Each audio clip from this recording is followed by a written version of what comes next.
Get ready to rebel. We are 90 minutes away from the world premiere of Rogue One, A Star Wars Story. We are here on the red carpet on Hollywood Boulevard. I'm Anthony Carboni. And I'm Andy Gutierrez, and we're here to give you at home a front row seat for all of the spectacle, drama, and fun of a Star Wars red carpet. That's right, we have the cast, we have the filmmakers, we have celebrity Star Wars fans. They are all going to be stopping by our stages to talk to us on their way to the Pantages Theater, where they are going to be watching the world premiere of Rogue One, A Star Wars Story. And because we are StarWars.com, and no one else is StarWars.com, it's true, look it up, we have a ton of extra stuff for you. We have got bonus clips and behind-the-scenes looks at the making of the film, as well as ways for you guys to get involved with the premiere tonight. And to tell you more all about that are the hosts of our second stage, David Collins and Peter Townley.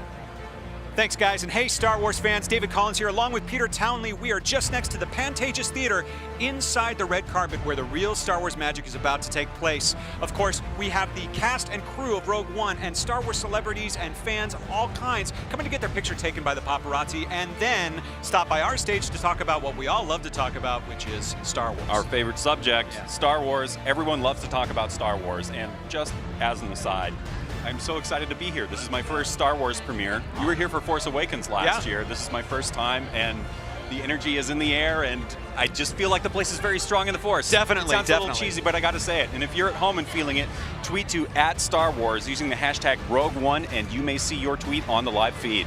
Andy and Anthony? Awesome, thank you guys so much. The second stage sounds like it's gonna be a ton of fun tonight. Can't wait for that. But you and I, we got places to go. We need to get to our stage. That's right. The Rogue One, A Star Wars Story world premiere live stream starts right now.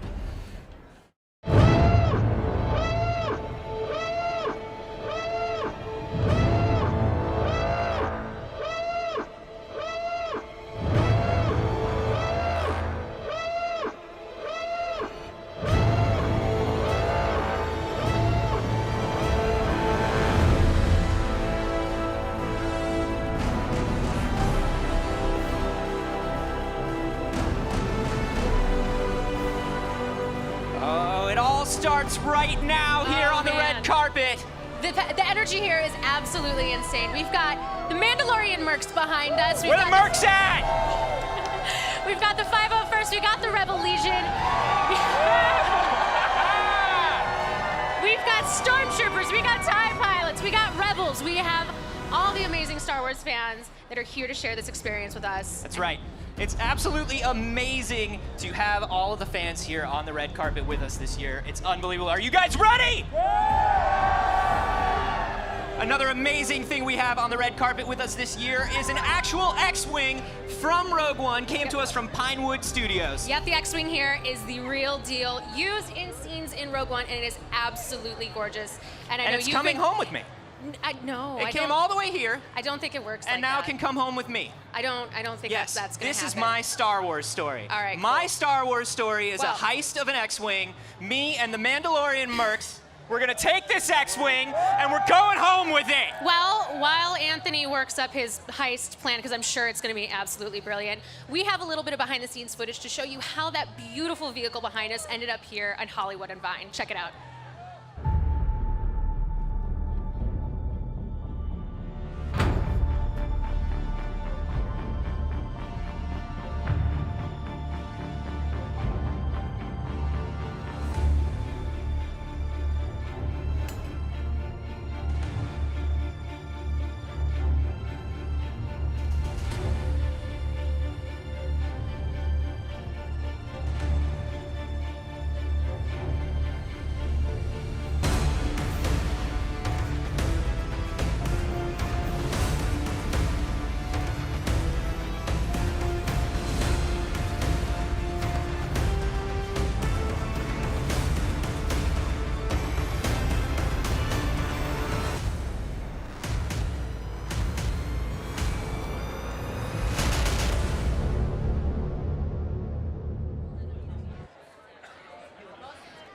Wow, what a fantastic look at the X-Wing and putting it together. 5 days it took putting that together on Hollywood Boulevard. And all of the people who were involved, and just being able to see the craftsmanship that the goes artistry into this piece of this film-used X-Wing. Film-used X-Wing, and you know what I loved? It's set in front of the Massassi Temple from the Moon of Yavin, Yavin 4. It's really, really cool detail. A lot of great Star Wars touches here tonight at the world premiere of Rogue One: A Star Wars Story. And just moments ago, we had a parade of characters. That's right. Yes.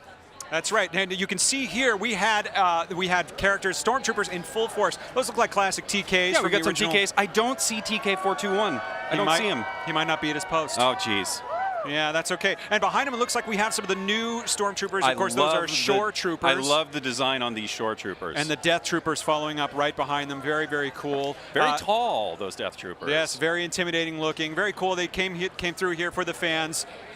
Really, really awesome. And of course, the detail on those costumes are just fantastic. Absolutely. And to see the other fan groups who are here today, the Rebel Legion, the 501st, the Mandalorian Mercs. Yeah. It's really, really inspiring. Really cool. Very, very cool. So, you know, this is a great way to kick off the world premiere, the Star Wars energy. The red carpet is open for business. Right back to you, Anthony.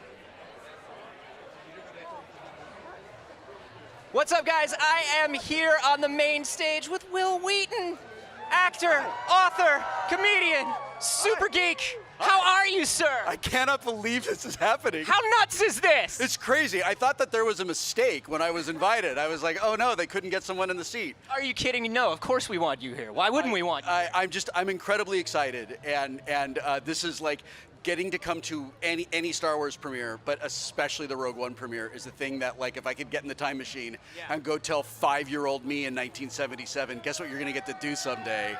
It'd be kind of awesome. Especially Rogue One, you're saying. Why especially Rogue One? You know, the prequels of which we do not speak were such a letdown for me. And I love The Force Awakens so much. It was what I wanted new Star Wars movies to be. I saw the Rogue One trailer just by accident because I was trying to avoid it, and I had that same excitement that I had watching the Empire Strikes Back trailer when I was a little kid. So you're one of those people, you try to go in unsullied. I really do. I feel like trailers today just give away so much of the movie, and I would love it if they were just like, here's who is in it, here's the basic premise, have a good time. But this just looked great. Like, literally every moment of the trailer, I was just like, no, and that, and more. Yeah, so it's pretty great. It's absolutely wonderful. You know, it's so wonderful to see the expansion into all of these wonderful new characters, right? Like all these things we haven't seen before. Yeah, I really like the way that this is going. I love this idea of we're going to see a piece of the Star Wars universe over here without getting into what I always felt was kind of like the overwhelming, unnecessary complication of like the extended universe. Like this is like, here are characters who are important to the movies that you love. Here's why, and we're going to find out why they're, you know, like why what they did mattered and stuff. So that's super exciting to me. So amazing to see these little details get teased out into their own whole stories now. I'm just so hyped up, Wil Wheaton. Yeah, you know, and I feel like we're in this moment right now where like the filmmakers that are working on these movies now grew up at these movies the same way we did, right? So we are seeing in the background of things little nods to like those of us that have been nerding out about this for most of our lives.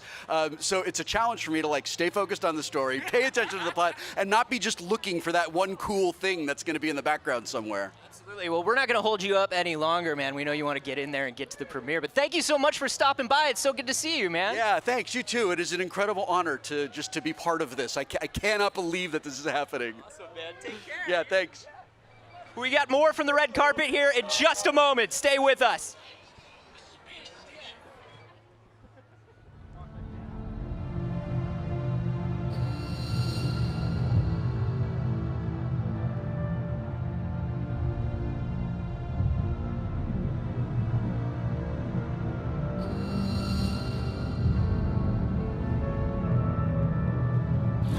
The excitement is really starting to heat up here on the red carpet.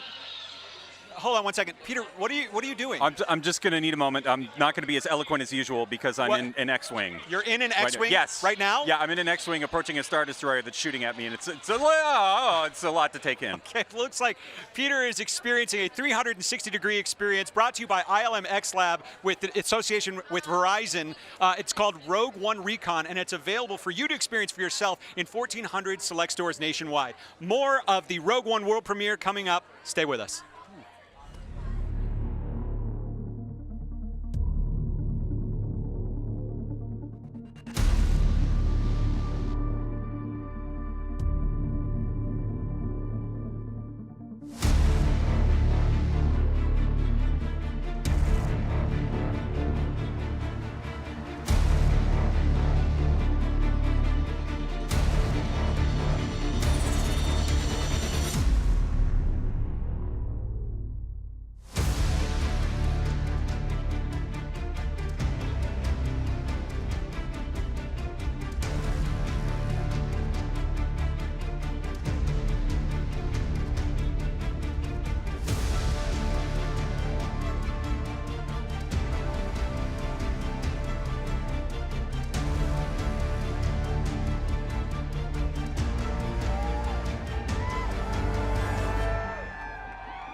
there's the Wookiee himself, Peter Mayhew. I love Peter. He's such a sweet man. He is such it's a always wonderful good to see dude. him here.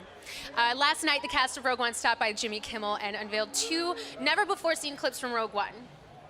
And wouldn't you know it? Wouldn't you know it? By the power of the file sharing and the internet, we have those clips for you right now. Check them out.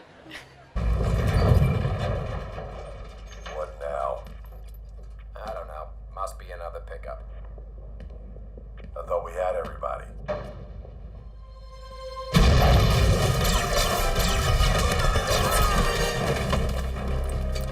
Of course, sir. Halleck! Liana Halleck! You wanna get out of here? Hey! Move at me!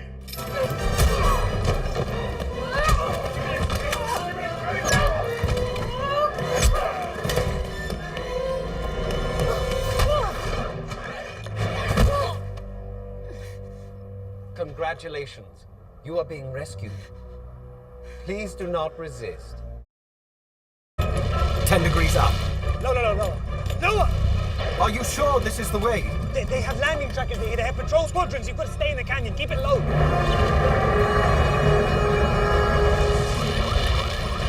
On the right!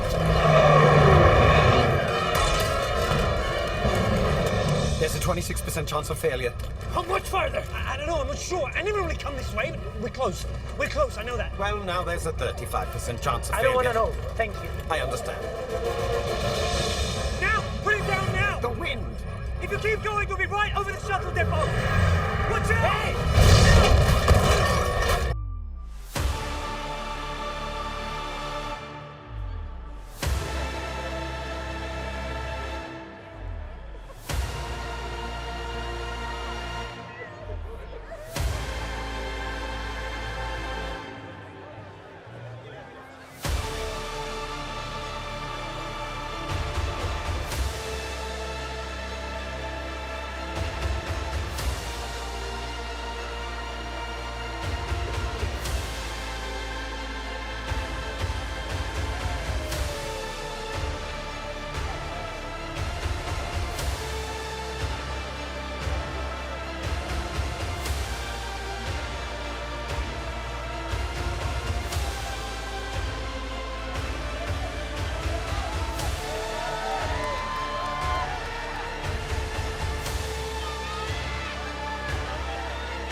You've taken your first step into a larger world. Is everyone excited to be at Star Wars Celebration? My mind exploded. Star Wars has the best fans. This is amazing. It's an incredible family experience for a lot of people. It's awesome. Awesome. So awesome!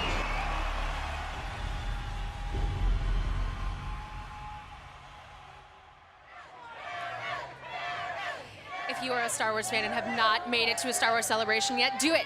It is a must-see. It is so much fun. And Star Wars Celebration 2016 will be coming to Orlando, Florida this year, April 13th through 16th. Tickets are on sale right now at StarWarsCelebration.com. And there he is, Gareth Edwards, in his helmet. Totally incognito. Decked out.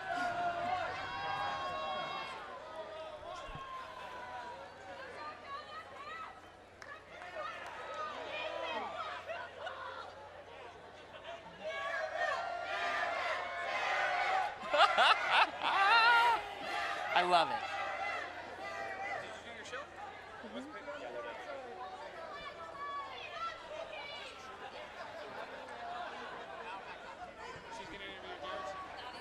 I'm here with Peter Mayhew, the mighty Chewbacca. Peter, thanks so much for coming by. The last few years has seen a big revival for Star Wars. How has that been for you? Absolutely wonderful. You know, it's brought everybody together and it just made things so much easier. And, well, you can see by the crowds tonight, it's there and it'll go on for a long, long time. How does that feel to know that it's going to go on for such a long time, that we have so much Star Wars ahead of us? Absolutely wonderful. You know, one thing about it, I will never ever need another job. So, I'd like to apply for some, but you know what? When you got a job like this, you don't need to. It's just there, and we just enjoy it. We enjoy it. What is your favorite memory of Star Wars? What is your favorite Star Wars experience that you've had in these many years? Going back to the original Star Wars was the chess game, where 3PO and R2 and Chewie likes to win. He liked to win. He always likes to win. And just because a robot says, "Oh, it's unfair to let the Wookiee win," but that's what we will do, R2. It's the right thing to do. Yeah, right thing. And he didn't want his arms pulled out of his sockets. He had a strong incentive. Very strong. Thank you so much for stopping to talk to us, Peter. I really appreciate it. Have a great night. And we've got more red carpet coming up right now.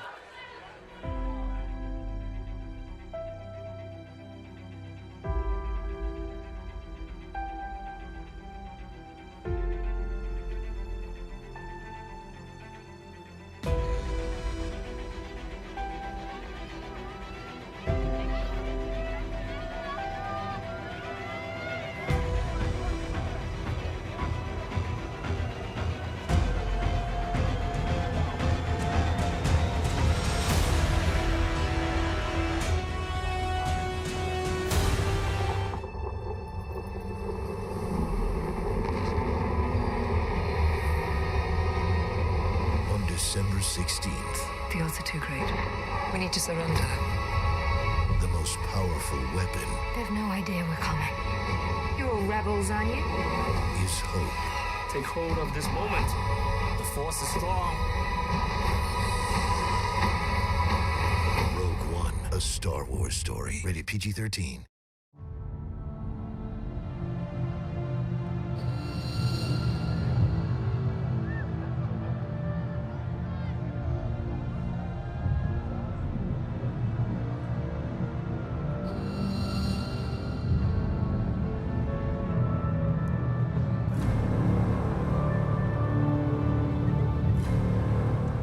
Guys, I am here with Man of the Night, Gareth Edwards, director of Rogue One, a Star Wars story, guys. It's always risky doing high fives because I'm British and I'm really awkward at it. And there's a huge gap there, so. Gareth, it's always fun talking to you, and we've been talking to you like in the entire lead up to this movie. And what does it feel like to be here at the premiere now? This whole marathon is coming to an end. It's a beautiful thing to finally be able to share it. Like, we've been in this secret world for 2 or 3 years, and now, I mean, you guys going to see it, right? Yeah! So Star Wars affected you, obviously, very much when you were a child. What would you say to a 7-year-old who is watching Rogue One for the first time, and it's their first experience in Star Wars? What do you want them to take away from this? I mean, for me, it changed my life, watching Star Wars, and I think that a lot of my friends were the same. Even though they didn't get into filmmaking, they still had a massive impact on them. And so hopefully, the true test of Star Wars isn't tonight or this week or whatever. It's going to be 20 years from now. Is if I'm crossing the street and someone passes me and they've got a T-shirt with K2SO or a Death Trooper, then I'm going to be like, yeah, we did it. Were there any particular moments of the original saga that you brought in that you really personally geeked out about? Probably a big influence on our film was in Empire Strikes Back. There's that section in the trench in Hoth, and I thought it lasted like half an hour as a kid, and then when we go to watch it back as an adult, you go, hang on, it's like 2 minutes long. And so we tried to make that last a lot longer in our film, but that kind of ground battle, like warfare, that is just an amazing thing when you mix it with Star Wars. Yeah, and I mean, the footage that we've seen already tonight, the clips from Kimmel, the clips that we've seen before, have this really close combat, like really frenetic energy about them. It's really, really exciting. What do you think that you are going to do the day that the movie opens? I had got tickets to see it with an audience, because you haven't really seen Star Wars till you sat down with a crowd, and had a deal with Diego that we were going to sneak into a theater opening night. We're going to go to a midnight screening. We won't say where because it might get a bit weird.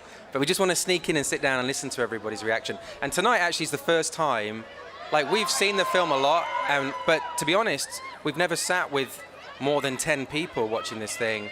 And so to have whatever it is, 1,600, is like going to be an amazing experience. Well, I'll be in there, and I'm so excited about it. It's going to be an amazing experience. And there will be more from the red carpet for Rogue One in just a moment.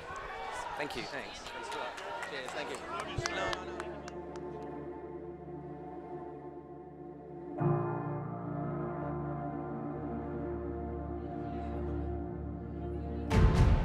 We're back on the red carpet, Star Wars fans. I'm here with the head of production for Lucasfilm, Jason McGatlin. Now, Jason, you have a very interesting job. I'm hoping that you can tell Star Wars fans all about what you do for Lucasfilm. So my basic job is, once Kiri Hart and the guys come up with a script, my job is to take that script and turn it into an actual film. So we figure out what the locations are, I hire the producers, I hire the crew, and I go out and we actually manufacture what that script says. So my job is the physical making of the movie. Now, you must have an enormous staff working under you to accomplish such a huge task. I mean, can you give people a sense of the scope of something like Rogue One, A Star Wars Story, in terms of actually making it happen on the ground in London? So we have two things. So we have Lucasfilm, which has my team in it, and I have a bunch of VPs that work under me, and they kind of control post and visual effects and all the various pieces of that. And then we have producers that work in my team under us in London. So each film carries around 2,500 employees that manufacture, create, build, artistic people that build it. And we're rolling. So, obviously we do one film a year, they finish it, and we start right back up. We're in the midst of it right now doing another one. It's a constant churn, but it's great. We love it. Now, it must just boggle your mind having more than one film in production at a time. I mean, how do you just keep it all straight? We don't, because sometimes I get the code name mixed up because I can't remember what movie's what code, and we make it up. But, each movie has a single individual producer. That producer reports specifically to me for that particular film. They keep it in line for me and tell me what we're doing. Well, that's fantastic. I can't wait to see all of your efforts on the screen tonight when we finally get to see Rogue One, A Star Wars Story, the first of its kind, a Star Wars story. Thank you very much for joining us. Anthony, back to you. Thank you. Thanks, Dave. I am here with Alan Tudyk. Thank you so much for coming by. My pleasure. This is a to-do, huh? It is to do. We're to doing it. I want to talk about K2SO because every single line I've heard so far out of his mouth has been phenomenal. I love it.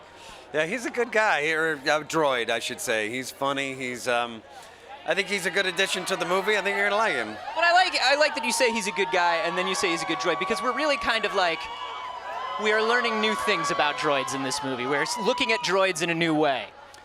Yeah, he's in a long line of droids who have a lot of personality, so there's something to live up to there, I feel like. But it also gives you a lot of freedom within when you're acting a droid to just sort of fulfill him as a character as you would any character. And I'm sure somebody will take away something different. Each person will.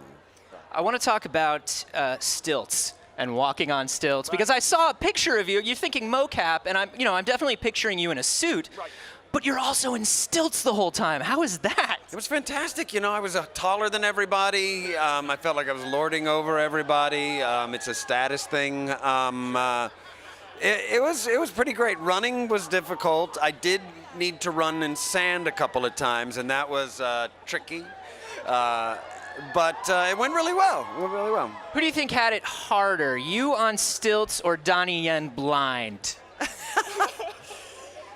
I feel like Donnie Yen is one of those people, like he could do that thing where he just closes his eyes and then, kicks butt about, everybody around him. So I'm going to say I had it harder.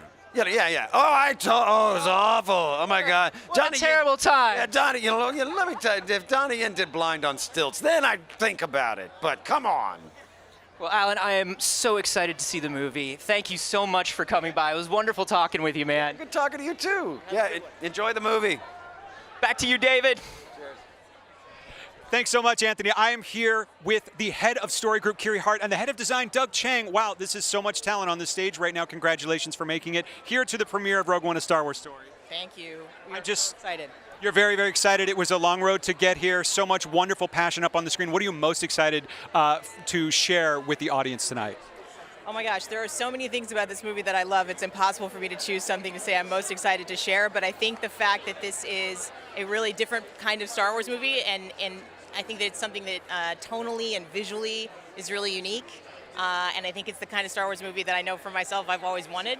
So I think that fans are going to be really engaged by this, I think, and excited by it. So I'm so happy to be getting the chance to show it. And from an art perspective, Doug, I mean, what was it like to balance, as Kiri said, a movie that is somewhat different? It's a Star Wars story versus one of the main chapters of the Skywalker saga. How do you approach that from a design standpoint? No, I mean, for me, this was a real treat because I grew up loving Episode 4. And so this was my chance to actually design a film that actually touches Episode 4. So from my view, it's like we're doing another saga film. I mean, the Star Wars universe is so vast, but this is the part of the universe that I love the best. And as an ILM veteran, are you just excited to see an idea that came from ILM come up on the big screen? That must be a huge treat for both of you working with John Knoll. Oh my gosh, I love John Knoll so much. And the opportunity to work with him not only as the person who conceived this movie and, you know, sort of gave birth to that idea, but also as the person who has been the soup on the movie to really bring the effects together. It's been such a privilege for all of us, and he's just the best. We love him. Well, congratulations, both of you, on your tireless, wonderful hard work. We cannot wait to see your results tonight at the world premiere of Rogue One: A Star Wars Story. Back to you, Anthony. Looks wonderful. Thanks, David. I am here on the main stage with Bill Nye, the Science Guy. Greetings. Anthony, so good to see you. So good to see you. I have to wonder, as a scientist going in and watching sci-fi, watching X-Wings, watching Death Stars, does it fascinate you or does it infuriate you? Oh, it infuriated me for a while, but it's a science fiction thing. Everybody cheer up. You know, in space, there's no air, so there's not going to be all those sounds. So that's for second thing. Then also, but the giant explosions work. Sure they do. Of course they do. The other thing, it's a human story. It's a human, even though they're dressed in rubber heads and stuff. It's all about people. But just also scientifically, there is no force. No. Yeah. No, Bill. Well. Not now. Well. Not tonight. Not here. No. So if you all can find a way really to have information move at faster than the speed of light, that'd be great. Mm-hmm. Let everybody know. Let everybody know. But it's a movie. Yeah. Anthony, relax. I am totally relaxed. You're going to have fun with it, right? Yes. Bill, thank you so much for dropping by. No, it is I who must thank you. Oh, no. The world. And although I'm not a believer as such, I very much hope that the Force is with you. And with you, sir. Very sharp. Very sharp. The tie. Thank you. Yes? We have more for the red carpet in just a moment. Bow tie night.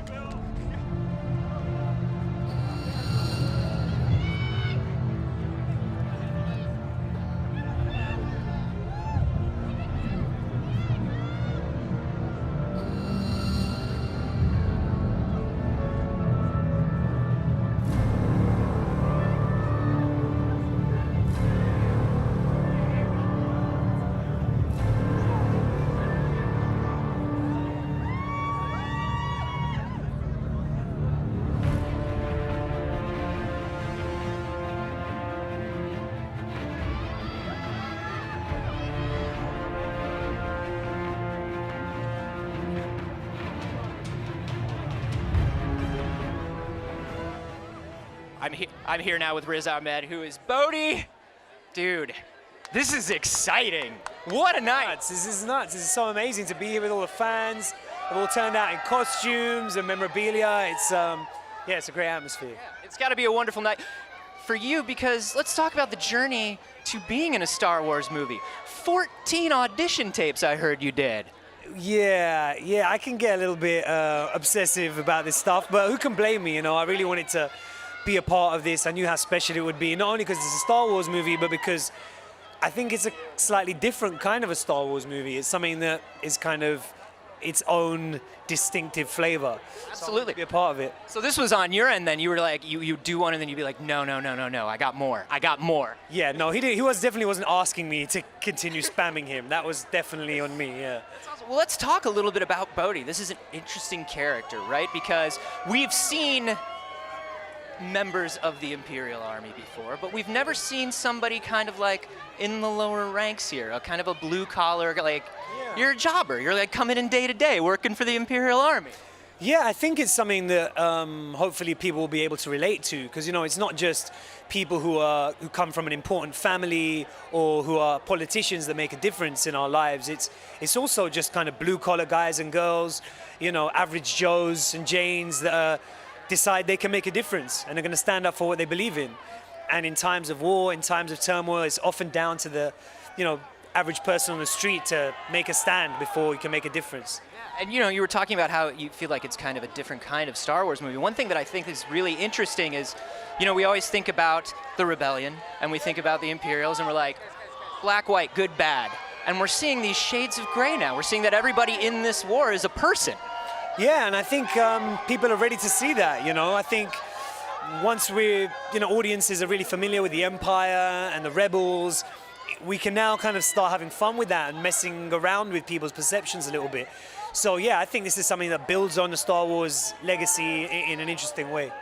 Awesome. Well, I cannot wait to see it, man. Thank you so much for stopping by and talking with us. Thank you. Thank you so much. And thank you to all the fans out there for keeping this alive and keeping the Star Wars story world so vibrant. And it's an honor to be a part of this. Thank you. Thanks. We got more from the red carpet here in just a moment, so stay with us.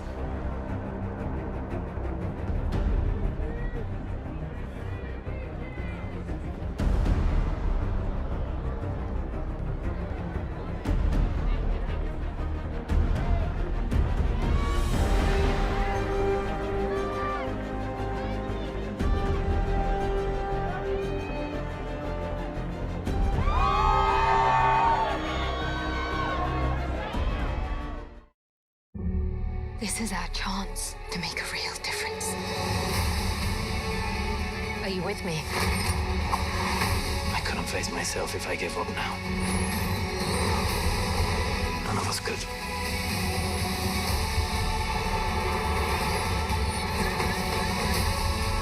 We'll take the next chance. And the next. You're all rebels, aren't you? Rogue One, a Star Wars story. Rated PG-13. All right, guys, it is my distinct pleasure to be standing on the main stage here with Disney's Bob Iger, my boss. Hi, welcome. Thank you very much. This is such an exciting night. The energy here is so great. What is it like being in your position here, coming out here and seeing the big party? Well, this is hard to describe, really. I mean, last year we had Force Awakens, and I remember feeling this incredible excitement and pride, but it's also exciting because we were sharing it with the world for the first time. And here we are a year later, and I have the same feelings. And I thought maybe the second time around wouldn't be as big or feel as high, but it does. I'm giddy. And that's just testament to Star Wars. I mean, you see the people out here who have been fans their whole lives, and they're sharing it with their children.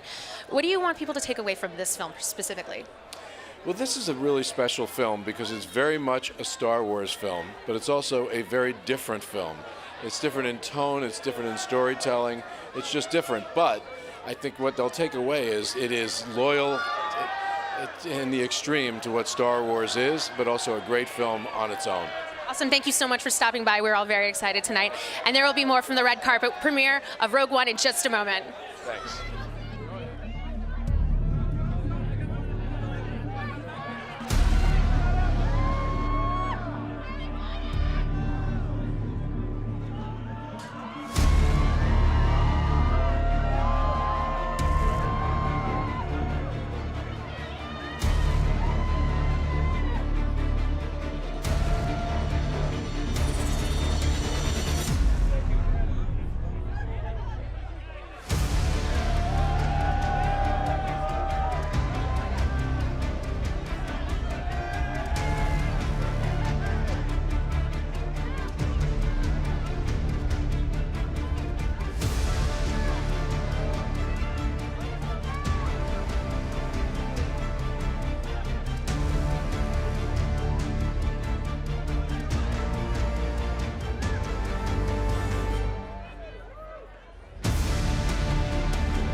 We are back on the main stage now with Felicity Jones and Diego Luna. Thank you so much for coming by. Thank oh you my for having goodness. us. Glad we were able to pull you away from the adoring starring fans for just a moment. This is crazy, right? This is huge. There are so many amazing costumes. I think even better than what we did in the actual film. I've seen a lot of Jins. I've seen a lot of Jins. It's been great.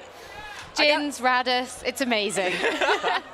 So I gotta ask both of you guys, what was it like working on a project that you literally couldn't tell anyone about for more than a year? It's got to be insane keeping this thing a secret. Insane. Yeah. But not for much longer.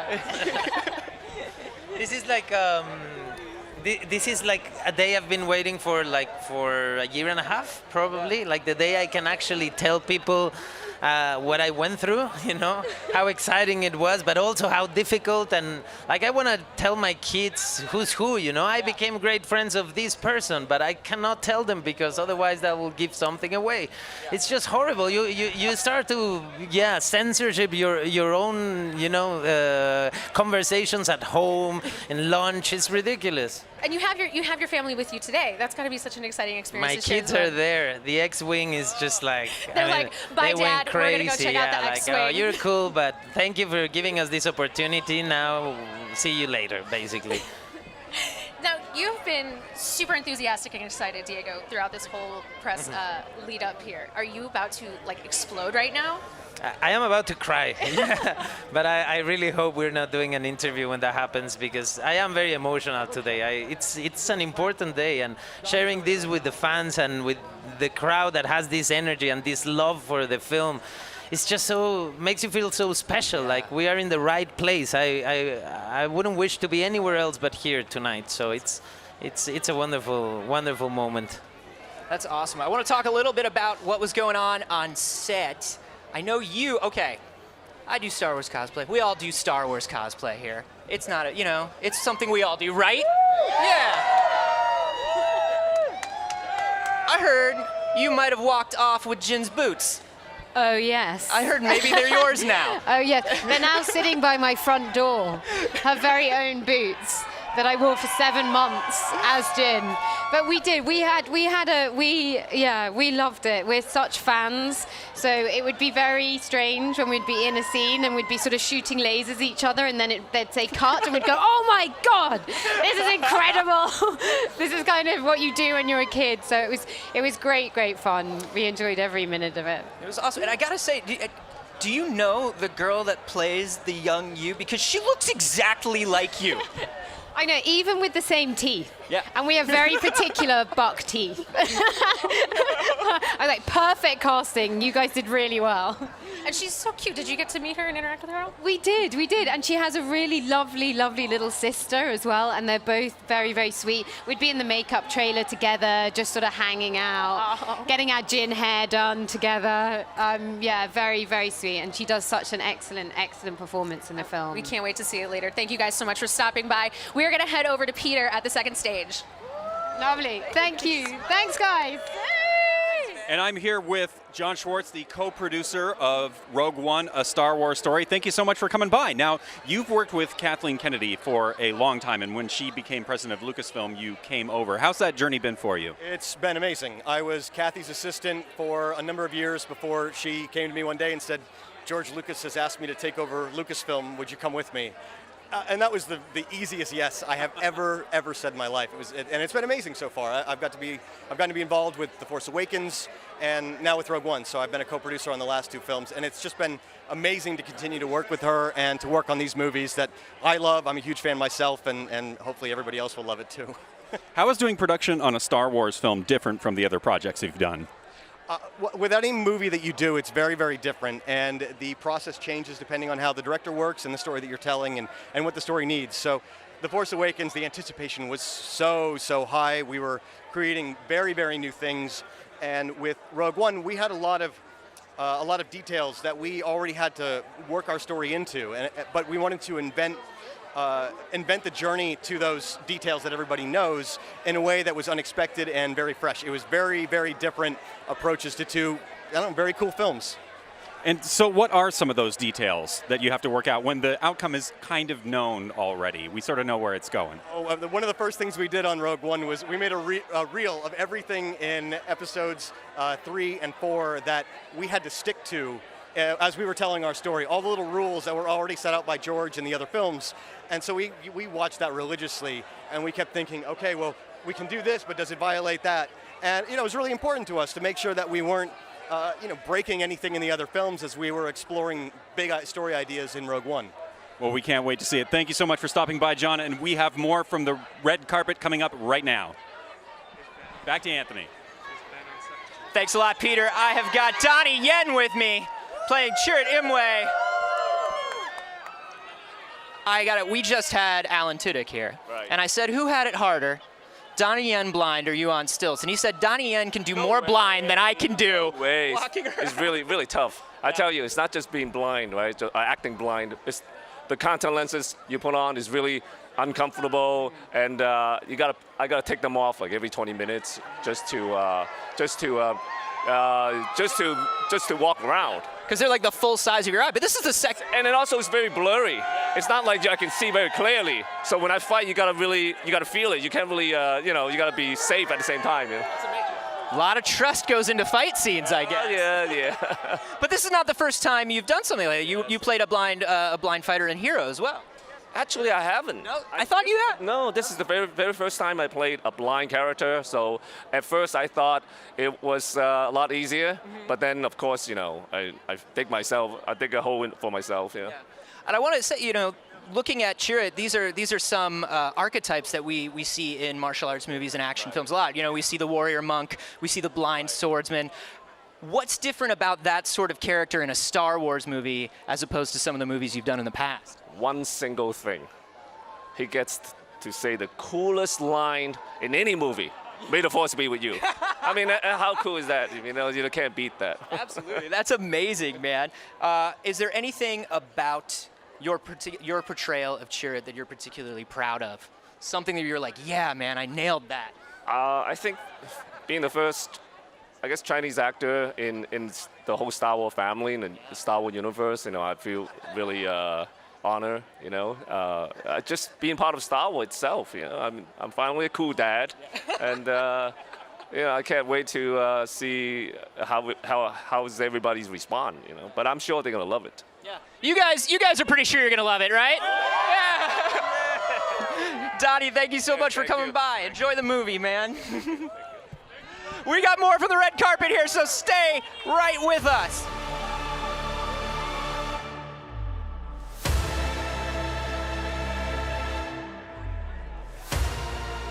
The captain says you are a friend. I will not kill you. K2SO was built by the Empire, and he was reprogrammed and is now Cassian's right-hand droid. Where are you taking these prisoners? He is taking us to quiet. Oh. And there's a fresh one if you mouth off again.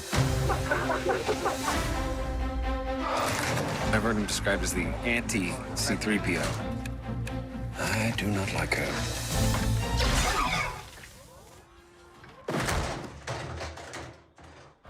Did you know that wasn't me? This is great because it's like when you're a kid and you're playing Star Wars. Actual things are blowing up, huge things on fire. It's the best version for the kid that still lives inside of you. Punch it. I'm not very optimistic about our odds. Not now, Kate. Rated PG-13. Here now with Mads Mikkelsen on the red carpet, playing Galen Erso. Welcome, sir. Thank you so much. I gotta say, you have been playing some wonderfully complex characters over the last few years, including Hannibal. I was just telling you is one of my favorites. But Galen Erso is a very complicated character as well. Yeah, I mean, he's got a foot in each camp in the sense that he's trying to do good, but not always necessarily achieving that. I gotta ask you, I just found out that there is no Galen Erso action figure.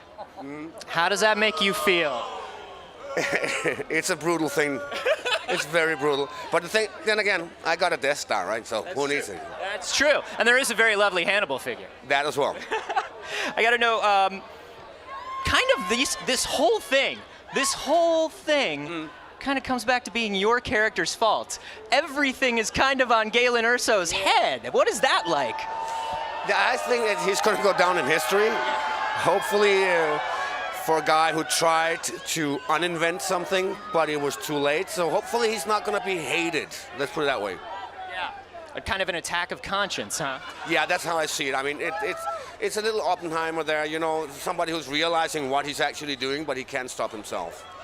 And then you and your brother are both in Star Wars now. Is Christmas shopping really easy this year? Do you just give everybody Star Wars stuff? It would be easy, but it also would be a little pretentious to come around with action figures of yourself. Maybe somebody. But who knows? Because you don't have one. Thanks for rubbing it in. Thanks. Yeah. Maybe next year. Next time. Well, Mattis, thank you so much for coming by, man. I'm so excited to see the film. Thank you. We got more here, so stay tuned. We are counting down to the Rogue One, A Star Wars Story world premiere.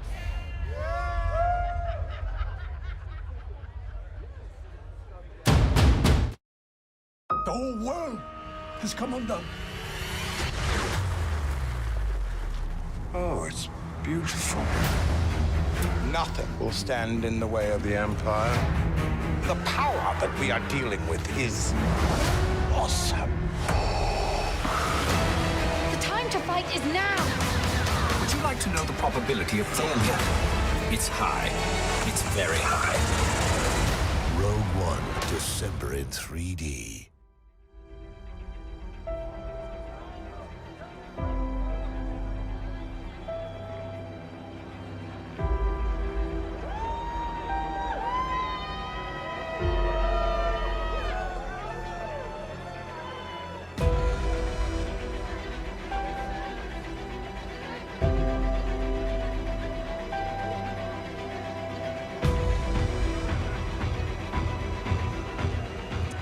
All right, guys, I'm joined now by executive producer John Knoll and animation supervisor Hal Hickel. Thank you guys so much for joining me.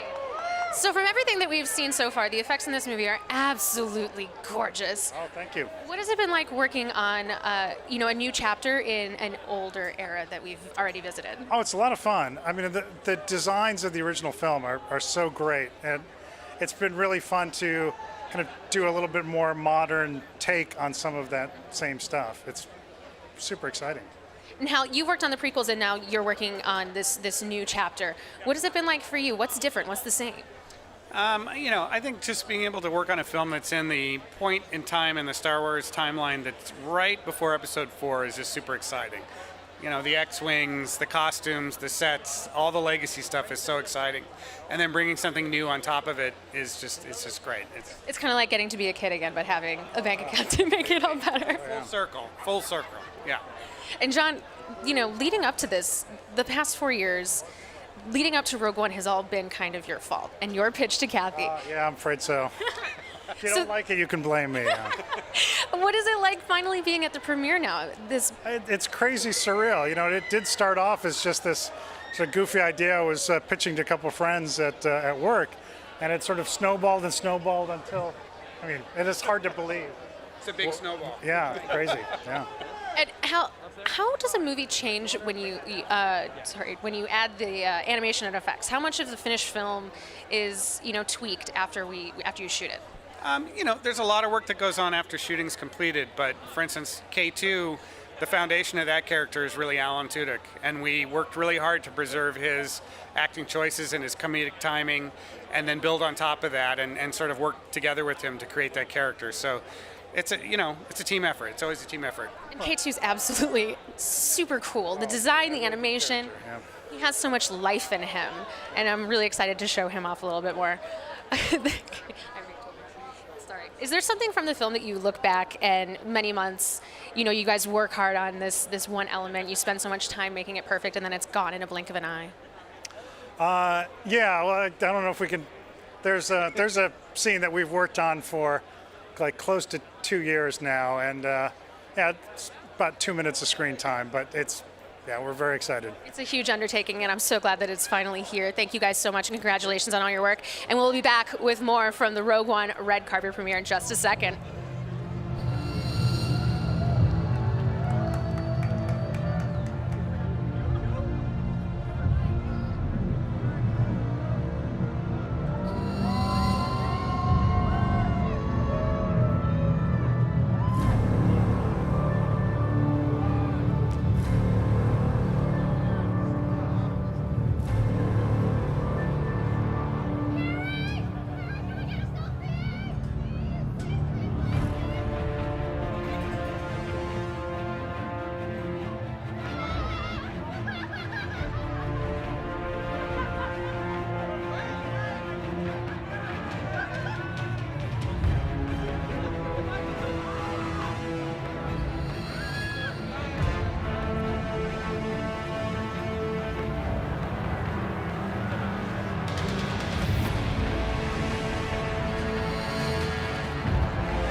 Okay, Star Wars fans, I am here with director Orson Krennic, Ben Mendelsohn. Congratulations, the world premiere of Rogue One: A Star Wars Story. How you feel? I feel pretty excited. Pretty excited.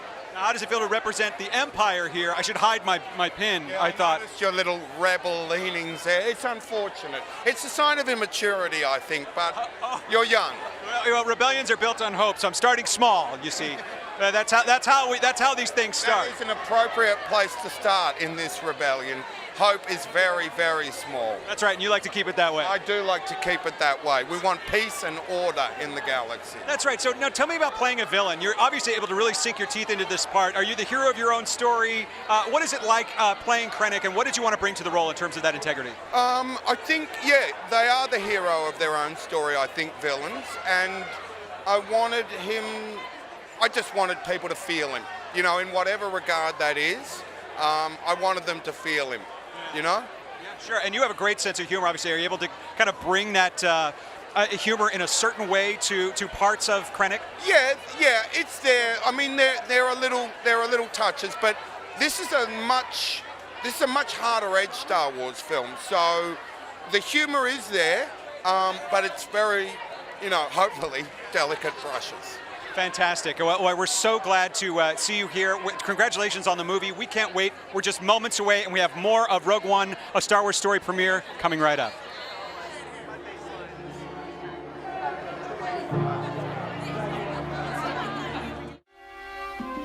We all grew up with Star Wars, and I never imagined for 1 minute that I would ever work on a Star Wars production. My role on Rogue One is an opportunity to be able to develop techniques, get better at it, not only in the way that we make things, but hopefully more successfully creatively, in such a way as that it feels as Star Wars as it can possibly be. The creatures are amazing. Their eyes blink and move, and their lips have a very subtle expression. You'll look up and one of the creatures is a huge monkey shooting this enormous gun out of the plane. And then you remember, oh, we're actually in Star Wars. I love apes and monkeys in general, and I love space. So when you combine the two and have a space monkey, it's kind of a dream come true. You've got to remind yourself that every single day is an amazing thing, no matter what you're doing. We just happen to be running around with robots and creatures and stuff. Nice to meet you. Rated PG-13.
Guys, I got Joss Whedon with me here. You guys know Joss Whedon, right? How crazy is this? Just crazy enough. Just about the right amount of crazy. I gotta say, you're in the Disney family. You've done some Marvel films now, some small films like the Avengers. Yeah, well, you know, it's important to support independent cinema. Yeah, absolutely. How did Star Wars kind of influence the things that you've done? I mean, obviously, it had a big impact, right? Please. Obviously, have you seen a Star Wars film? Is this your first one? Yeah, no, I've heard a lot about them. I read some of the novelizations. No, I saw it opening day, the day after that, I saw it 10 times in the theater. You know, it changed my life the same dumb way as everybody else. Who was your character? Well, you know, I was the only one of my friends who was like, Leia's ended up with Han. You guys got to give Han a chance. It's not going to be Luke. I was the only one who got that. So, Han. Clearly because I'm roguish and delightful and incredibly sexy. And a bad boy. Known as just a bad boy. Yeah. Yeah, I'm a ruffian. That's why you like me. So, which movie is the one for you? If Han's your character, which one's your movie? Obviously, Empire is the guy. It's The Godfather Part 2, but your first is your first. So probably Star Wars. And what are you thinking, now that we're seeing some of Rogue One, we've seen some clips, we've seen some trailers, what are you thinking about the expansion of this film world here? I'm so jealous. I'm so excited. I'm just like, I just want to be in it. It's so exciting for me because it's a universe that I adore, but it's not a story that is sort of beholden to something that came before as much. I get to, see a new vision of something that I already love, so I'm just thrilled. You know, if you say here on the live stream that you're directing one, it's canon. Oh, really? Yeah. Yeah, and I have back end. Awesome. Well, Joss, thank you so much for stopping by. I am psyched to see the movie. I'm sure you are as well. So we'll let you get right to it, man. Peter, back to you, man. I'm here with Kevin Smith. Kevin, thanks for coming by. Thank you for having. This is my progeny, Harley. Yeah, and here we are. Star Wars has always been a big influence on you since you were a kid, and now it's going back to that same time period of A New Hope when you were a kid. And the entryway was the Yavin base. Like, that's something that I saw when I was a kid in '77 in the theater with my parents and my brother and sister. I walked into that theater, little Catholic kid. I was an altar boy in those days. I converted during the movie. I came out a Jedi. That became my new religion. So these movies fed me throughout childhood, fed my adulthood, and as much as like all the best material people remember from my earlier, better films comes from Star Wars.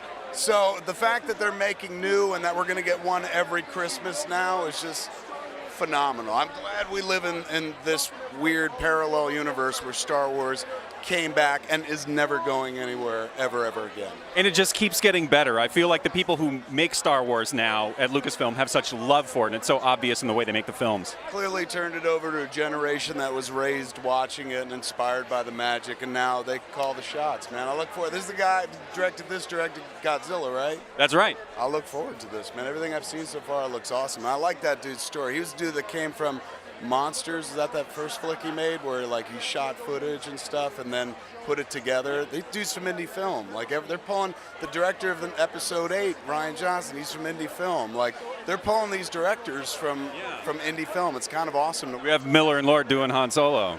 Yeah, yes, that's true. I don't know if they're from indie film, but they're the genius. But it's exciting. Yes, I mean the point is there's an insane amount of talent behind these movies now. So I was already in the bag for these flicks since childhood, but like watching them break off pieces, be like, you're gonna get young Han Solo, you're gonna get a Boba Fett standalone.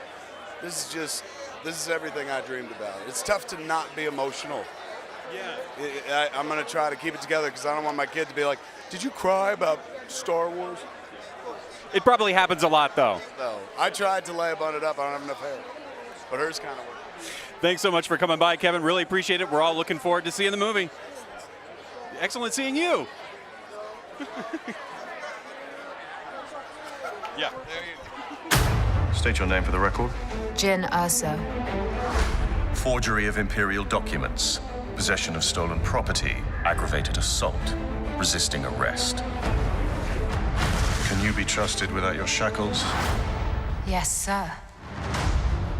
With Jyn, Gareth and I both felt that it was very important that we found her humanity and her vulnerability, and everyone should relate to her. The rebellion have found her a little bit difficult, but they need something very specific from her. When was the last time you were in contact with your father? It appears he is critical to the development of this super weapon. Jyn is, at least to the eyes of Cassian, a troublemaker.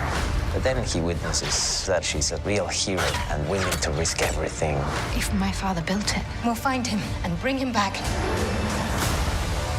Felicity brings a level of strength that always keeps you on your toes.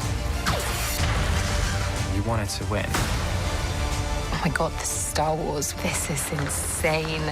An experience that I will never, ever forget.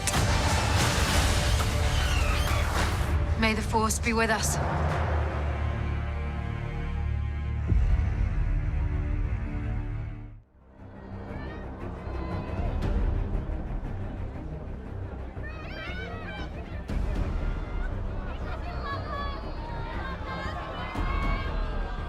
I'm here with Chris Hardwick from The Nerdist. Chris, how are we doing tonight? Well, we're at Rogue One premiere, so we're doing very well. It doesn't get much better, does it? No, it really doesn't. This is it.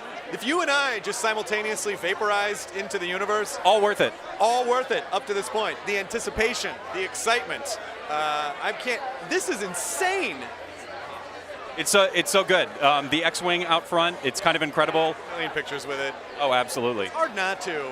Like, you don't want to act like a tourist, and then you get here and you're like, yeah, I'm a tourist. Yeah. One of my favorite things about you, one thing that we like to say is that every character in Star Wars is someone's favorite character. Your favorite character is R4-D5. R5-D4, yes. R5-D4. Yes. Ooh, he busted me on that one. It's all right. It is my favorite character. When I got in an argument with someone online who was like, that can't be your favorite character, I'm like, you can't, it is! Because he's the almost famous of the, like, he was almost, if he hadn't malfunctioned, and there's actually there's a non-canon story, I think by Peter David maybe, who wrote that R5-D4 was actually a Jedi named Skippy, and that he was sent there to help create everything that happened after that. So he actually does have a hero. That's right, he was a Force-sensitive droid. Yes, but I don't know. I don't know if that counts. It counts in my heart. We had R5-D4 in my wedding. He was the ring bearer. The great thing about a fictional universe is we can believe what we choose to believe about it. Believe anything about it that we want. This universe, the universe that we're in right now, the Star Wars universe, is better than the universe that we live in. So I'm very excited to be here, a part of it. Aisha Tyler, what are you doing? Back to you.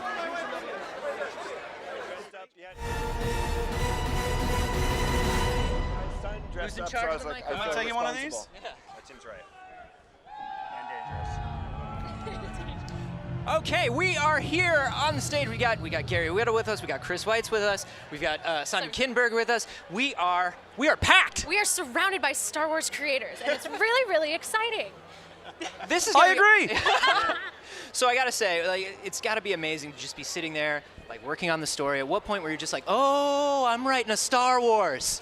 Oh, I'm doing it. There were, and I'm sure Chris would agree, there are multiple times when you work on a movie like this where, like, the 10-year-old kid version of you is standing over your shoulder watching you going, dude, this is insane. You're writing dialogue for Darth Vader, you're writing X-Wing battle scenes, it really is.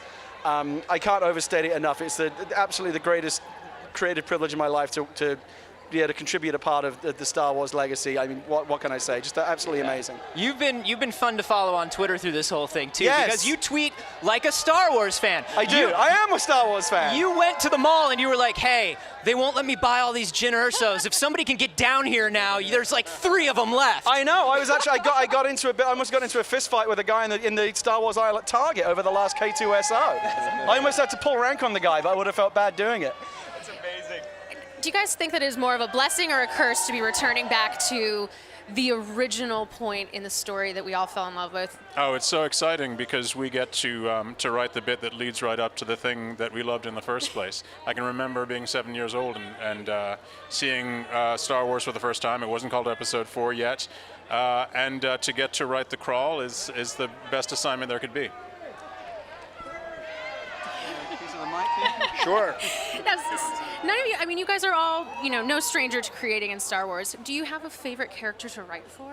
Is it favorite character? Yeah. I suspect it may be the same for all of us, which is Vader. I find Vader the most fun character to write for, whether in animation or to help out on the feature side, just because it's the character that was the most iconic for me as a kid growing up, and never, like Gary was saying, in my wildest dreams, that I think I would actually write Darth Vader and then start to write dialogue under his name.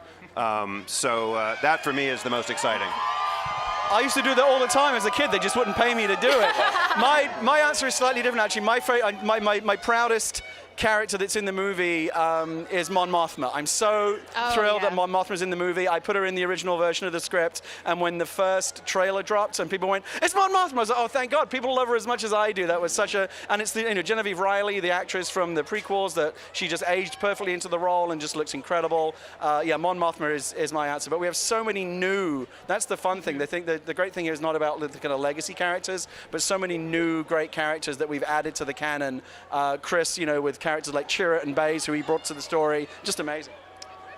Thanks. Yeah, it's really fun to be able to write new Star Wars characters, but I still hold a candle for R2-D2. He sort of sums up my attitude towards life.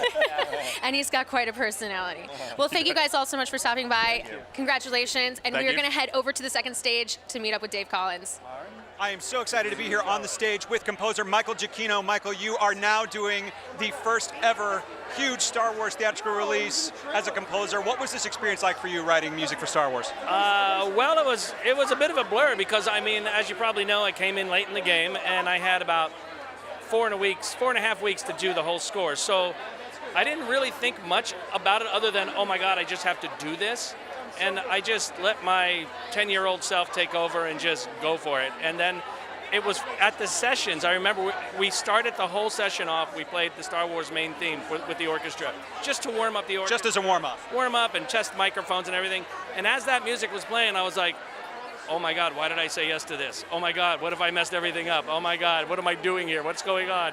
And then we just started recording and we ended up having such a fun time. It was just, the orchestra was incredible. We recorded it at Sony here in LA, and it was just fun. I mean, it was fun. I brought all my old action figures that I had since when I was a kid. I think you put that out on social media. I did that. I put that on Instagram, so they were sitting there right in front of me as we were recording everything, and I kept looking at them going, I cannot believe that it went from these things that I used to play with in the backyard, to here I am now doing this, recording a score for Star Wars. It was crazy. Dream come true. Yeah, crazy. What is it like going into a movie that is a Star Wars story versus what John Williams did in sort of the Skywalker Saga chapters? Did you have preconceived notions about that, or did you just react when you saw the cut for the first time? I really just reacted, and I remembered, what I remember is how different it felt and how it still felt like home in terms of Star Wars, you know, but it was taking you into these areas and with these characters that you've never been with before. So that was different. And I was also struck with how emotional it was, which that really like pulled me in a big way, just the emotions in the film. And that's everything in the music was really just leaning on the emotional side of the film story. So, but I remember seeing it for the first time and just thinking like, oh my God, this is a really good movie. This is great. A really good movie. I was like, I get to do this? This is awesome. That's fantastic to hear. Well, the first couple of pieces that you've released online were very, very exciting. Cannot wait to hear more tonight. We're so glad you're here. Thank you so much for taking the time. Thanks for having me. Absolutely. Hello, everyone. Back to you, Anthony. Thanks, Dave. I'm here with Larry Kasdan. Last year we were talking about bringing back the world of Star Wars. Yes. Now it's back. Now it's back. You did it. You brought it back. It's back now. But I gotta say, it was, you know, we were talking about the monumental task that it was, and these long walks you were talking with JJ, and just thinking about how to get back into this world. Yes. Is it nice to just come to this one and be able to watch? Totally fun. There's no pressure. It's all fun, and you're looking forward to it, and you don't know what you're going to see. When they began developing this one, when they began writing it, did they reach out to you at all? Did you have any ideas for writing for this particular era of Star Wars? No, I've been a little involved with the episodes, but not with Rogue One at all, and I'm totally interested to see what happens. It's gonna be fun to be surprised like everybody else when you come see these things. It's a real treat for me. Well, Larry, it was so good talking to you. Thanks for coming by, man. Enjoy the film. All right, thank you. And we've got more here in just a moment. Stay with us.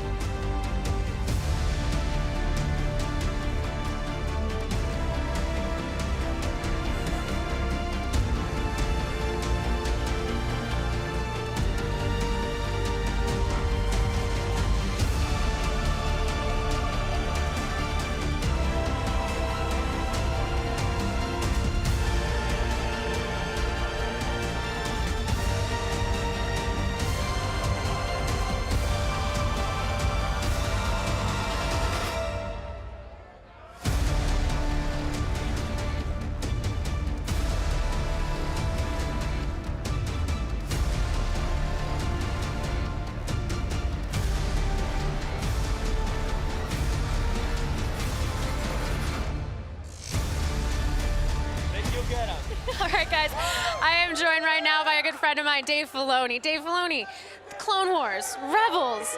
We have so much awesome Star Wars to talk about right now. Rogue One. Rogue One. Yeah. And you must be in like a really unique position here because you're working on content that lines right up with this story. Yeah, sure, Andy. We're moments away from people seeing this, so I'm not going to blow anything now. You know what I mean? We're right there. This is a great time of year. It's great because the fans are finally going to get to see this work. It's great because there's a whole bunch of secrets I don't have to worry about anymore.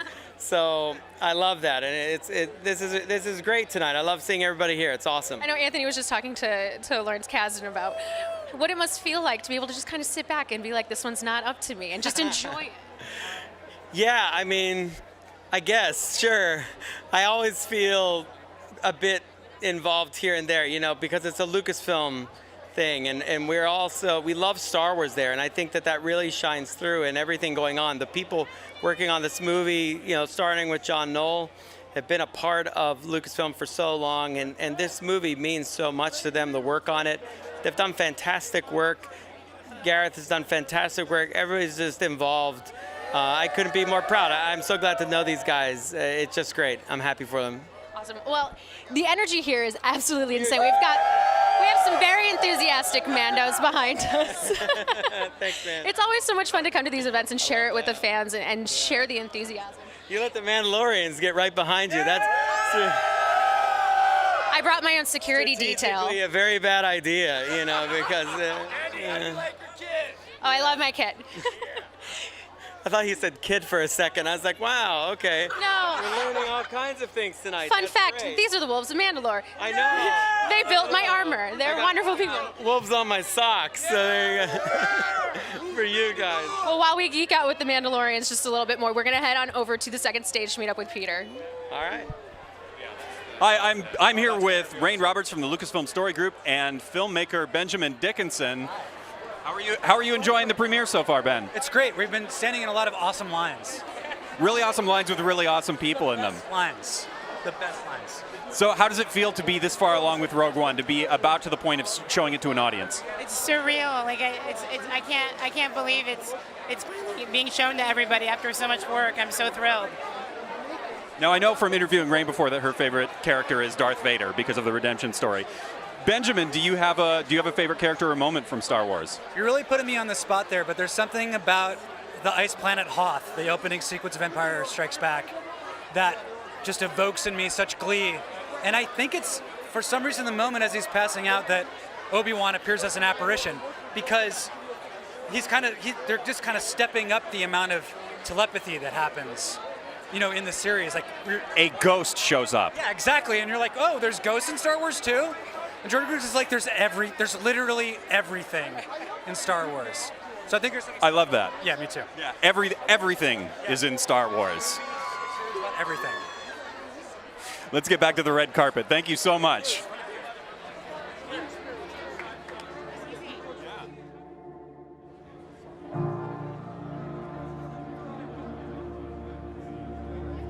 That was so nice.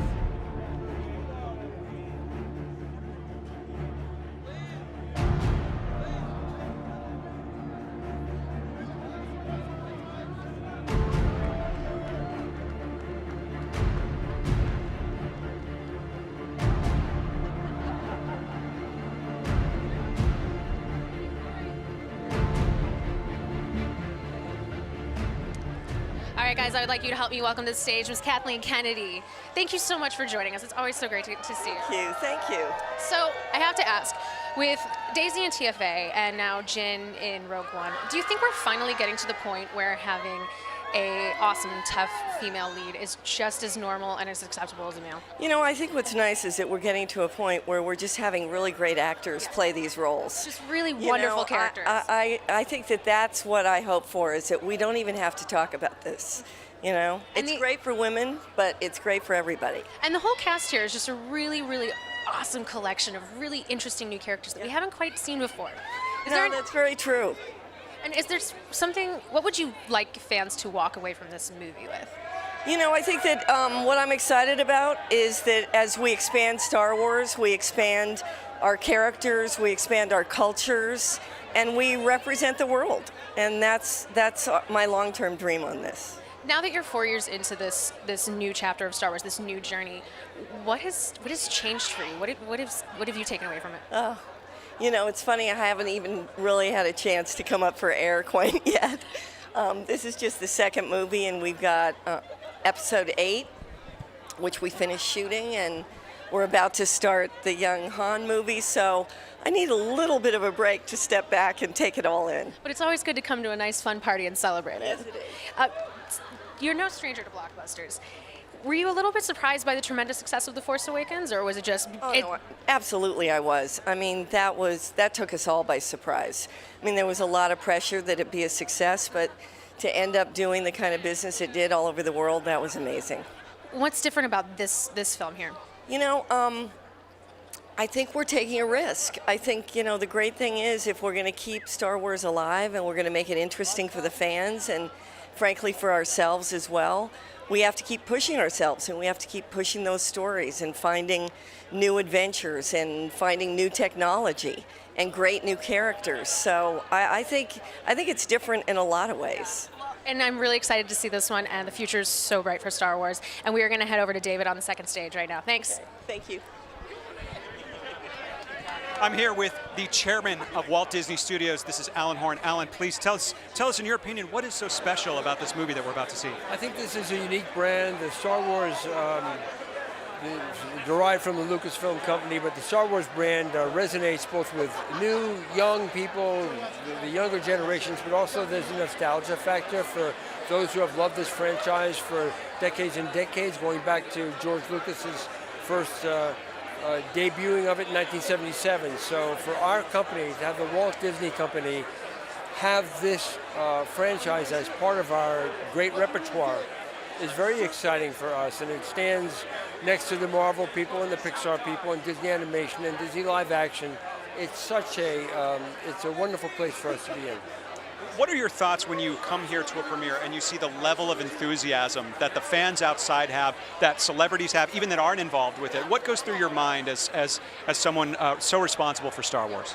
Well, I look around, I see all these happy faces and the excitement in the fans' eyes, and it makes me so happy that we can, because nothing's easy, so it takes years to do this. And it makes me so happy that at the end of the day, and it was a long day, we can provide an entertainment experience for the audience that they will just really love, and the anticipation for it is what we're seeing now. They haven't seen the film, and I think to myself, oh, they don't know how exciting this is going to be when they actually experience it. But just looking around, the anticipation makes it all worthwhile. I get excited hearing about your enthusiasm about Rogue One. Can you tell us, you know, stepping out from the Skywalker saga, the chapter movies, this is a new type of film for Lucasfilm and Disney. Thoughts about that, making a new kind of film and establishing that? This is terribly important to us because we all know that we could do Star Wars really 7, which was The Force Awakens, and we'll have a Star Wars 8, and we can continue that progression of Star Wars related films, which are really a function of what's going on with the Skywalker family and what happened to Han Solo and all of that. To have a picture that that celebrates the Star Wars universe in a more peripheral manner, call it a standalone film, and to have the audience say, oh, this is still a part of the Star Wars universe, and we like this stuff, in fact, we love it. And it was important to us to include in this experience some of the original John Williams music, even though Michael Giacchino did it. So we want the audience to see familiar characters from the Star Wars that they know and love, like Darth Vader and so on, and it all ties together. So this is very exciting for us. Absolutely. I'm excited to see that balance that you've struck. I'm excited to see the tone and to see something new yet familiar in Rogue One. Thank you so much, Mr. Horn, for taking the time to talk to us. Over to you, Andy. Thanks, Dave. I'm here with Anthony Daniels, C-3PO himself. Hello, sir. Hello to you. How are you? I love it. I love it every time. I gotta ask you, you have the record for cast member coming back and playing the character yes. the most. What keeps bringing you back to 3PO? I don't have any other work. It's like, you know, I'm desperate. No, I'm just so lucky to have been given this role, you know, against my will, as many people will know, and now 41 years later, after, you know, starting it off, here I am to experience something as a fan, actually. I mean, I love the fans here. But this film tonight, you know, it's Star Wars, but because I've watched all the trailers. I wasn't going to, and then I just thought, whatever, I'm going to watch them. And I get such a good feeling from this. But I'm really here tonight as a fan. Yeah, and it feels, this is a fan event, too. We're surrounded by so many people, great energy. We're looking at our first Star Wars story, right? The Star Wars story films. If there was a C-3PO Star Wars story, what would you like it to tell? Well, the secret, the sort of the secret life of 3PO, where he goes and sort of kicks the furniture because he's so frustrated with being messed about by humans. I think we need to see him, you know, at the therapist's, really. And then I got to ask, final question. Looking at Alan playing K2SO, who had it harder, you in the suit or him in the stilts? That's a good question, actually. I think we just should honor anybody that's willing to dress up in a really weird costume. You know, be grateful that we're going to do that for you. Absolutely. Anthony, thank you so much for stopping by. We are going back to the second stage to David Collins. Thanks so much, Anthony. I'm here with supervising sound editor Matthew Wood. Matthew, you are now... It's so good to see you. Great to see you too, man. Isn't this exciting? Yeah, it's very exciting. Congratulations on all of your hard work completed. Thank you. So exciting. It's like, I can't believe it's done. It's so fun to see everyone here and get to see the movie together, and we finally get all the energy we put into it gets to come out. That's right, that's right. And of course now you're telling a Star Wars story that's so close to Episode 4. How did you strike that balance, tying it into Episode 4 with sound effects, with music, the mix, anything like that you could tell us? All the classic favorite sounds in there that Ben Burst created over the years, but we have a great team at Skywalker Sound that's made new stuff. We got U-Wings, we got new creatures, we got Krennic's ship. Creatures now, you're a creature in this. I've done some voices, and there's a voice for the character Pow that I did. Also all the Death Troopers might be my voice, but hey, let's not forget some of the Stormtroopers are you, my friend. Oh, I've been outed again as a voice actor. Yes, we get them in there for the Loop Group. It's wonderful. It's like I don't even have to pay for any, you know everything about the backstory for everything. So many years of research in the making to make Rogue One, but it's so great to talk to you and see all this work. The rest of your crew, they're all here as well. You get to celebrate together? There's a lot of people here, and you know what? Hey! Oh, hey, who's this? Vanessa Lenges. Vanessa Lenges from Lego Star Wars: The Freemaker Adventures. How are you? I'm so great. I'm very excited to be here. Oh, I recognize your voice immediately from Freemaker Adventures. So good to see you. You're excited for Rogue One? Absolutely, yeah. Look at this. It's 2 for 1. We got 2 interviews in at once. That's great. Now, have you seen anything, any previews of of Rogue One? I got to be in the Loop Group. That's right. It's really familiar to me. That's right. We're in Loop Group together. So great to see you both. Thank you for taking the time to talk to Star Wars fans. More of the Rogue One premiere coming up in just a moment.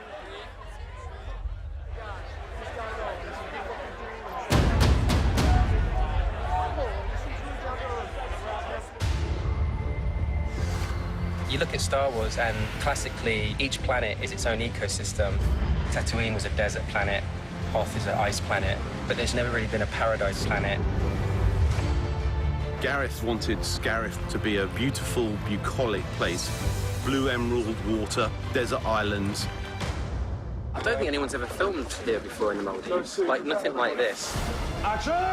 You're on a beautiful beach surrounded by palm trees, but there's a survival element to filming.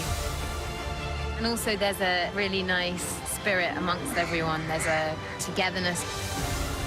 We're just here because Alan loves scuba diving, and I come from a tropical country. So they just wanted us to be happy, and they succeeded. When I was growing up, this was my idea of filmmaking. It's a really cool way to finish the film. This is the last full day in the Maldives. This is kind of the day where we're trying to get a bit more of the actual battle and a bit more scope. X-Wing, bang! So, yeah, it's exciting. This is our chance to make a real difference.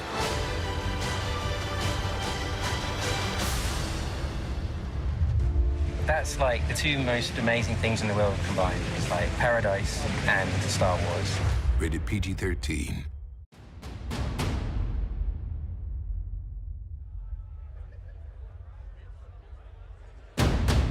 we have had so many fantastic moments here on the red carpet. At the Rogue One so premiere. much fun. Everyone's so happy to be here, and that's the thing that's so exciting is how ready we all are for more Star Wars. Any favorite moments come to mind immediately about your interviews? It was great to see Kevin Smith again, bringing the family with him, bringing his daughter Harley. It's great to see people bringing others with them to experience the thing that they love. That's right, so much enthusiasm, not just from the cast and crew, but also from celebrities that are huge Star Wars fans. I had the opportunity to speak with entertainment industry legend Alan Horn and talk about his thoughts about Rogue One. Very, very inspiring. Composer Michael Giacchino was amazing. I cannot wait to hear his work. And of course, I got to see director Orson Krennic in action right in front of me with so Ben good. Mendelsohn. That was really, really great. So good. And he was even very forgiving of your Rebel pin. He was very, very kind, yes. And we want to throw it over to Andy and Anthony. Any favorite moments, you guys? God, it is always just so amazing talking to the people who have created something this huge. And they all have such incredible love for Star Wars that it just permeates everything that they do. And I absolutely love getting to share that with people and getting to show fans how much love goes into these things that we love so very dearly. Absolutely, and there's been a ton of fans here at the event tonight, which has been wonderful. It's been wonderful to feel that energy and be surrounded by fellow Star Wars fans. You get to hang out with your friends. It's great. It's been wonderful.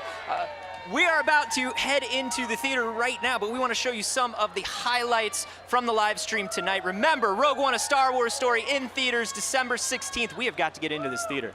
Yes, yes, please. May the Force be with you. Let's go.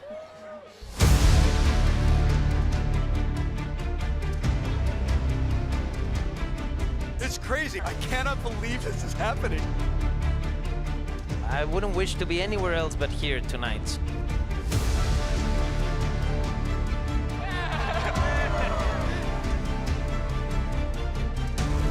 Star Wars came back and is never going anywhere ever again.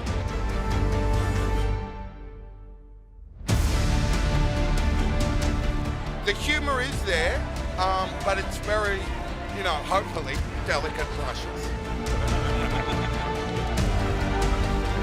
It's always risky doing high fives because I'm British and I'm really awkward at it. We loved it. We're such fans. So it would be very strange when we'd be in a scene and we'd be sort of shooting lasers at each other and then they'd say cut and we'd go, oh my God, this is incredible. Thank you so much, and thank you to all the fans out there for keeping this alive.